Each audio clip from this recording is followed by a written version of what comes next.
What's going on, everybody, and welcome to the beatmajors.net. I hope you guys are doing pretty good out there. I hope everybody's having a good December. The holidays coming up, so I hope all you guys will be spending time with your families. But I have a little something for you guys. This is going to be basically a three-part series of how to like a three-part series on how to master your beats. So this first part that we're entering today is going to be about headroom. Just headroom is just giving your track a little space before you get to the whole mastering aspect of the mixing. You want to always leave headroom when it comes to mastering, because if you try to master and the beat is already overly loud and things like that, you'll just get it'll sound crunchy and nasty and just gritty and ugh. You don't want that. So we're going to talk about headroom today and how to achieve getting headroom in your beats. So here right now we have one of our beats that's on the site in our beat store. It's called Friend or Foe. It's kind of a Rick Ross type of beat. So basically I'm going to play you the track so you can kind of hear what we did with it, and then I'll basically break down how we achieved the whole mastering aspect and how we, did everything else. So let's get into this track.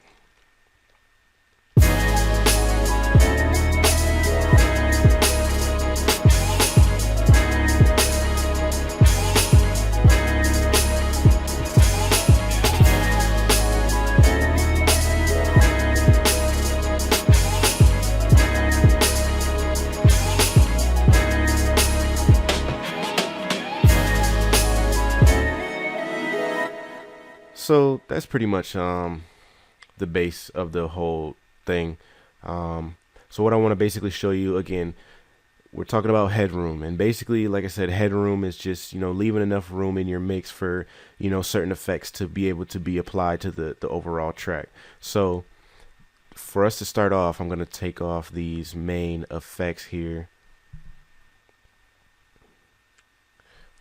which is our mastering plugin here. I'm going to take that off, and I'm going to kind of show you guys what we had to do to kind of get everything ready to be just to kind of open up some space in the mix. So I'm going to solo the drums, and I want you to kind of see what we did here.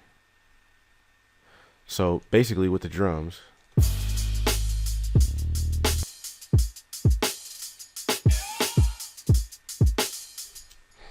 now if you pay attention over here on the left right here where the master is, I want you to kind of look at certain things because it's hitting in a certain area. I'm gonna just bring things in slowly. So we're gonna start off with the kick, and I kind of want to show you guys, like, you want to keep it at a certain level, and the level we start off with is a good level. A good home level is like 6 dB. You can go 6 dB or lower, but we always try to keep everything around 6. So when we put the mastering on, it brings it right back up, and everything's punchy and it's nice in the mix. So watch over here, as you can see.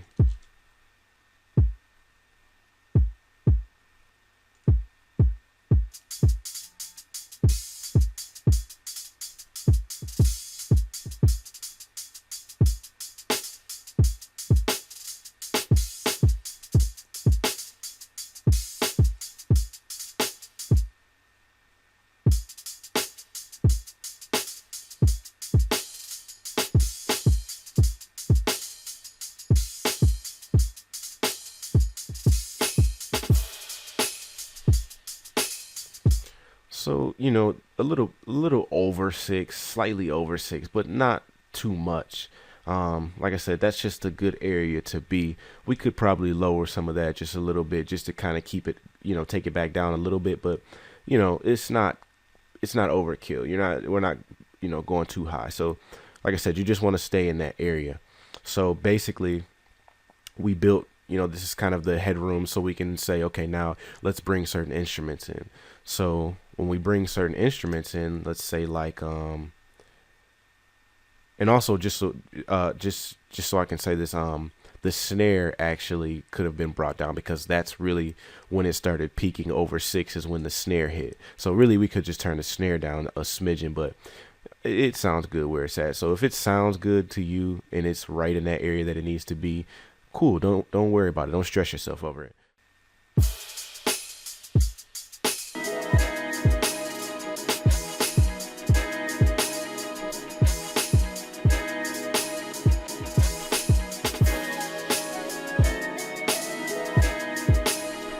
So again, we're kind of going over here just a little bit. I know this kind of, I guess it would seem contradicting to tell you to stay at around 6 or at 6. But like I said, if it sounds good, it's cool. But as long as you're not, it's not going crazy. The only reason I said stay under 6 is just that, like I said, that's just a good medium, a good spot, a good home number to lay down at. So let's see here. Brought the sample.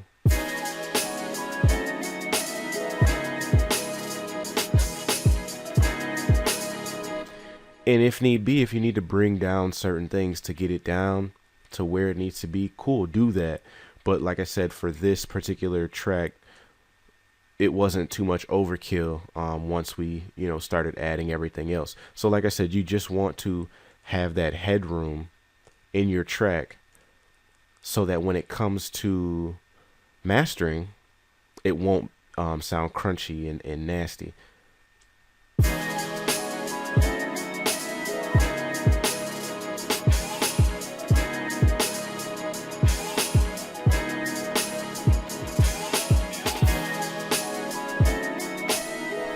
And pretty much with everything in there, we weren't going any higher than 3 dB, which is cool.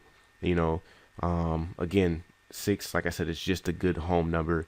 You don't necessarily have to stay at that, but as long as you have enough room and nothing's clashing.